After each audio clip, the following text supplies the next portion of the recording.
Today we're going to talk about healthy eating. Now, healthy eating isn't about excluding food groups and only eating chicken breast and steamed greens. In fact, it's quite the opposite. A healthy diet comprises all 5 food groups. Why?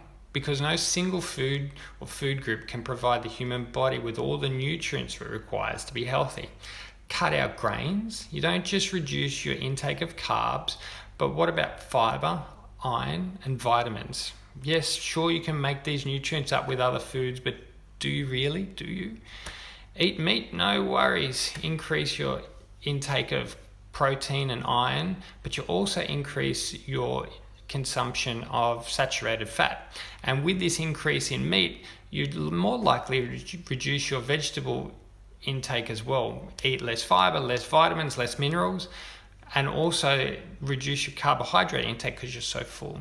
Hopefully you get the point that I'm trying to make here. A healthy diet is not as easy as cutting out food groups. It's actually far easier. Eating every food group in the right portion can reduce the likelihood of nutrient deficiencies and result in better health conditions. Furthermore, because you haven't excluded anything, you don't feel deprived and you're far more likely to maintain these healthy eating patterns into the long term. Eating a varied diet helps ensure we meet our nutrient requirements, but also helps us avoid overeating in certain food groups.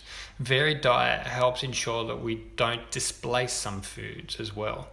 Now, there is an Australian Guide to Healthy Eating which takes the most up-to-date nutrition research and provides guidance for us around the amount of serves and the serving sizes of the 5 food groups for both male and female, and a lot of it depends on your age and health, to be able to reduce your chronic health disease and maintain a healthy weight.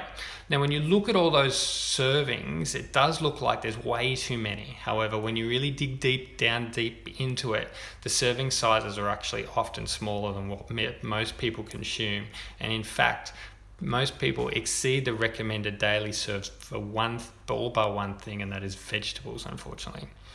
Within our diet plan, we actually eat all our 5 food groups. We're not excluding anything. We do them in the right amounts.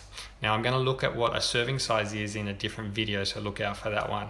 And one final point I would make with glamorous and fad diets is usually they do cut out a food group. Now, that's either grains or dairy. They're the 2 that seem to get picked on a lot. In our diet plan, we don't eliminate anything. But when you do those diets, often what happens is you're told how evil a certain food is, dairy and grains, and how you absolutely have to get rid of them. And then after a couple of weeks, you're told, okay, it's time to start reintroducing those foods because now we can cope with them. Well, it doesn't usually make sense. And there's a reason for that, because it doesn't. You can't say that a food's bad for 2 weeks and then, it's fine to start again. So just be careful with these fad diets. We don't want to exclude food groups. We want to be healthy. We want to be nutritious for the long term, and that's what our diet plan offers. As always, if you have any questions on any of these topics that I raise, please don't hesitate to shoot me an email or a message, and I'll get back to you as quickly as I can. So thanks a lot, and I'll see you soon.